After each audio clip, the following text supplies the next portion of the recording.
Okay, so it's time for us to get back into our coverage over the X-Men. Now, guys, I know that you don't love Excalibur because when it comes to my videos, I know that folks are really hyped for X-Men, Uncanny X-Men, X-Force, X-Factor, even Wolverine, but we're not really excited for Excalibur. But hey, I want to put these videos out there just in case there's anybody out there who kind of want to sit down and actually watch these videos to know more about the original Excalibur series. Now, unfortunately, we're going to skip over issue number 51. And the reason why, because it wasn't really a good story to me personally, and also not even good enough to coverage.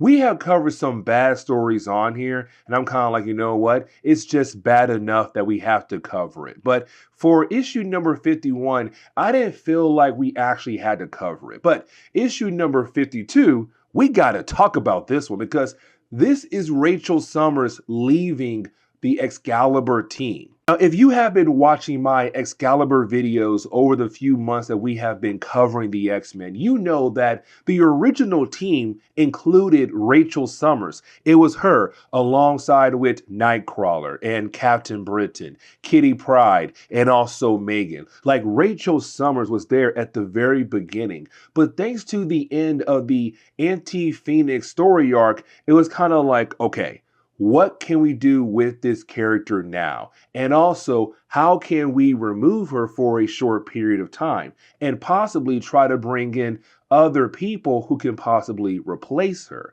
Because let's not forget, when it came to the whole Anti-Phoenix story arc, it was pretty huge. But here's a quick rundown of what exactly happened in that story arc. Now, when it comes to the whole Anti-Phoenix story arc, it really did involve a character known as Necrom. Now, I don't really want to sit here and dive too deep into the character. Matter of fact, we did a whole full story video about that character in the Anti-Phoenix story arc. Go check that out. Guys, it was a great story. But here's the things you need to know when it comes to Necrom. He was a Sorcerer Supreme at one point in time in Marvel Comics. When it came to Necrom, he wanted to become a god, and this man had a master plan in motion. You see, when it came to Necrom, he used to possess the Phoenix Force. Now, once the Phoenix Force was able to leave him behind, he was still able to keep a small portion of it with him and kept it buried down in some kind of chamber.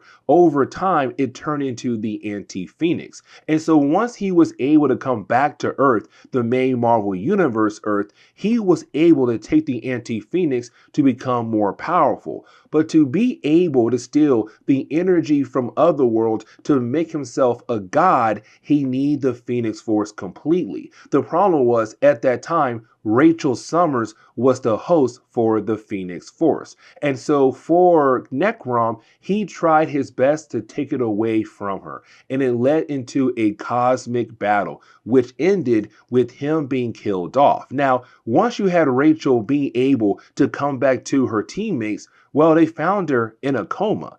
And so the question is right now, how can they help her? And this brings in Charles Xavier.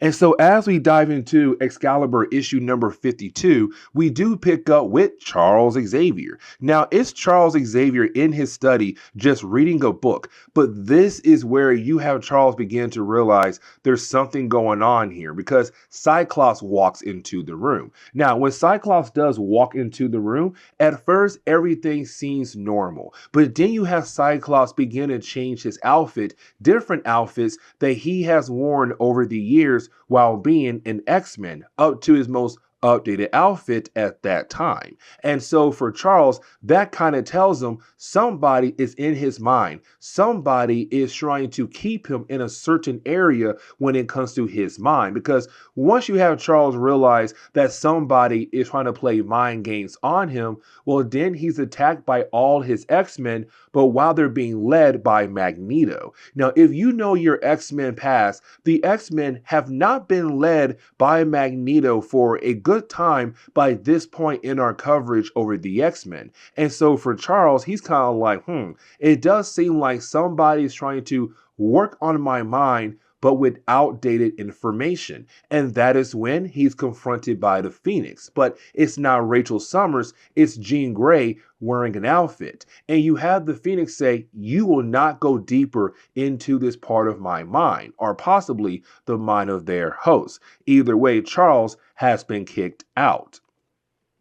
And once you have Charles Xavier come back into reality, that is when we get confirmation that yes, he was trying to access the mind of Rachel Summers. But the Phoenix said, "No, get out." Now, for Charles, he had no idea that he was in there for 10 hours straight. For him, it felt like a regular amount of time. But the X-Men said, or really Excalibur and just Cyclops and Jean Grey from the X-Men said, "Nah, man, you were in there for 10 whole hours." Now, let's not forget that Jean Grey and Scott Summers, they know that Rachel Summers is their daughter, but from an alternate timeline. Let me explain. You see, in the early days of Chris Claremont, he wrote a great story called Days of Future Past. It was great. Two issues. That was it.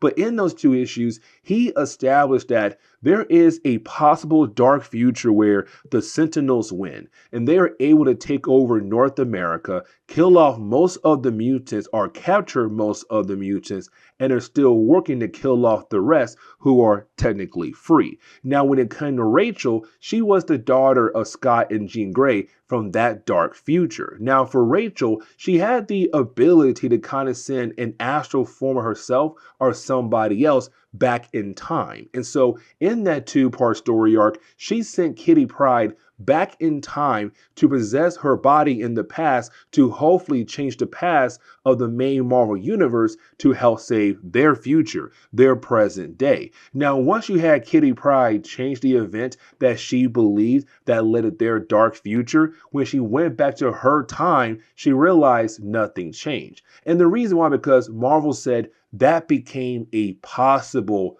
alternate timeline for the X-Men. That's no longer the sure timeline for the X-Men. But for Rachel Summers, she had no idea until she realized that they only changed an alternate timeline. And so you had Rachel go back in time, but once she did that, that was when she kind of learned what happened and why her time did not change. Now, with her ability to actually change time, go back in time, it's really important of how she became the Phoenix. And we'll talk more about that as we go through this video. But when it comes to Excalibur, Scott, Jean Grey, you can kind of tell who's actually worried about her and who's not worried about her, like Jean Grey. Because for Jean Grey, it's kind of scary to hear that this is going to be your daughter, that she's going to be the daughter of you and Scott Summers, but also she comes from a dark future. And so for Jean Grey, she can't believe that things are set in stone for her life. She believes that she has the right to live her life the way she wants to live it. And really, when she found out that her and Rachel were related, her and Scott were kind of on the rocks. They weren't really official yet, but like on the rocks. And so to find out that you and this man that you might get with have a child together, it was really huge for her. But either way, for Charles Xavier, he does have a plan here. Because both Rachel Summers and the Phoenix have a huge connection with Jean Grey, you want Charles to send Jean Grey into the mind of Rachel to kind of help the Phoenix talk to Charles and the rest of the crew who want to see Rachel wake back up. And so he sends in Jean Grey, but also the rest of the characters who are there as well, Excalibur and also, well, Cyclops. And so once you have our heroes being able to go into the mind of Rachel Summers, they thought at first they'll explore the past of Rachel Summers, but they don't.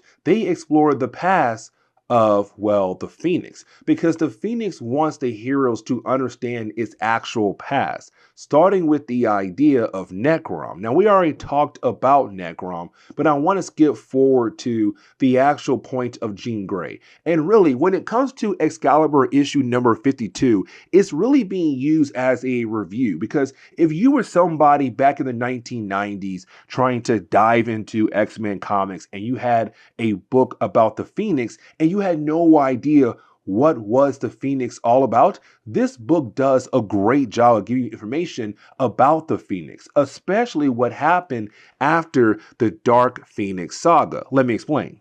You see, when it came to X Factor, there was two issues that came out before X Factor #1 dropped that brought Jean Grey back to life. The problem was we were left to believe at the tail end of the Dark Phoenix saga that Jean Grey had died because she was the Dark Phoenix, that kind of power had changed her, but also because of Mastermind. But then, right before we got X Factor, in those two books, one being for Fantastic Four and one being for Avengers, I forgot the actual numbers, it was established that Jean Grey was never the Phoenix. You see, when the Phoenix had confronted Jean Grey, you actually had the Phoenix make a copy of Jean Grey. Really, it turned itself into a copy of Jean Grey.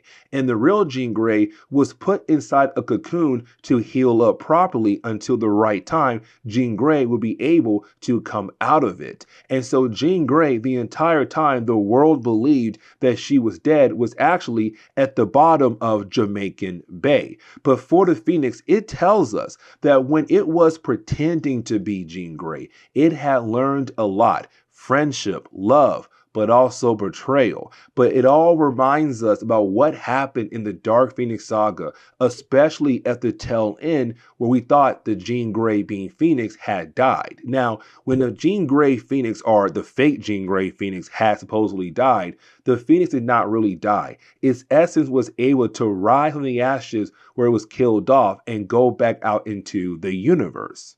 Now, this leads into the actual past of Rachel Summers as well, as you have our heroes dive deeper into the mind of Rachel, but being guided by the Phoenix, where we do learn that, well, really we get reminded of her actual past, because like I said earlier, this book does a great review to understand the Phoenix, but also you need to understand Rachel Summers as well, because she was the host of the Phoenix around this time in Marvel Comics. Now, we do get reminded that for Rachel, she is from an alternate timeline, like I said earlier. Now, before she had jumped back into the main Marvel Universe timeline, at first, when it came to her being a mutant in that dark future, she was captured by the Sentinels, and there was a character known as a Hab that turned her into a Hound. Now, a Hound was someone in the dark future that was used to go out there to find other mutants to be captured or to be killed off. And so, unfortunately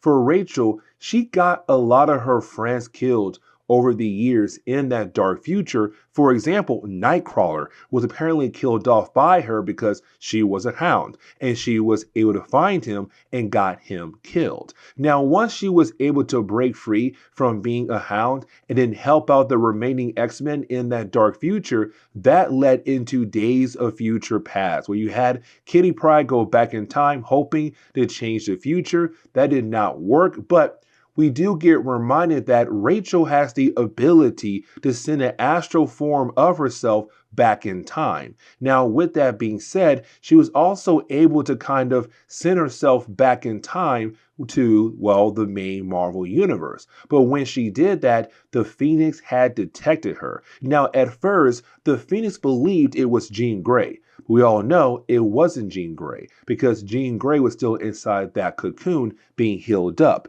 It was actually Rachel Summers. And so you had the Phoenix being able to attach itself onto Rachel as Rachel went back into her future. Now, once you had Rachel and also the Phoenix go back into her time, the Days of Future Past timeline, well, they were confronted by Kitty Pryde. Now, really, the Phoenix was confronted by Kitty Pryde because Rachel had no idea that the Phoenix had attached itself to her as she traveled back to her timeline. But when they had arrived back to her timeline, she was knocked out, but the Phoenix had a conversation with Kitty Pryde. And Kitty asked the Phoenix to do whatever it can to protect Rachel Summers, to give her a chance in life, because the problem was At that point in time, most of the X-Men were dead. Kitty Pryde was old, but she wanted to see Rachel have an actual life, a life of happiness. And so, with that promise being done by Kitty Pryde and the Phoenix, when it came to the last mission between Rachel Summers and also Kitty Pryde, right when it seemed like Rachel and Kitty were both going to die, the Phoenix was able to grab Rachel and go back in time to the main Marvel Universe present day, which of course led to her coming here and then becoming part of Excalibur. She did have some other adventures before she had joined Excalibur, but that is kind of the quick rundown of the character of Rachel Summers. Now, for our heroes, they're kind of wondering, where is Rachel in all of this conversation they're having right now with the Phoenix? And this kind of leads into the ending of the book where you have the Phoenix explain what happened to Rachel Summers after the battle against Necrom. You see, once you had Rachel being able to actually defeat Necrom, because the amount of power she had used, it shattered Rachel's mind. Now, the Phoenix was able to easily restore the body of Rachel Summers, but not the mind of Rachel Summers. And so it's going to take a few, maybe years to kind of rework her mind to put all those different pieces back together. But it's the Phoenix saying, I need to take Rachel away for a short period of time. But don't worry, I'll bring her back to you. Now, for Excalibur and also Cyclops, Jean Grey, and Charles, at first, they don't really agree with the idea of the Phoenix taking her away, but they're kind of like, do we really have a choice here? But also, what if the Phoenix can actually help out Rachel? And so there goes Rachel. She's off the Excalibur team. Now, the ending of this book is really more kind of leading for some things to happen down the road. Like, for example, apparently an entire village full of older people have all just disappeared, and no one knows what exactly happened to them. Now, the very last page of the book, we do see a group of characters kind of being evil. And really, this is a group of characters we had talked about before, better known as the Crazy Gang. But I'm going to save them for another video when it comes to explaining who they are, because this is where we are going to end today's comic book video. So please leave me a like down below and subscribe. But guys, see y'all next time. Later.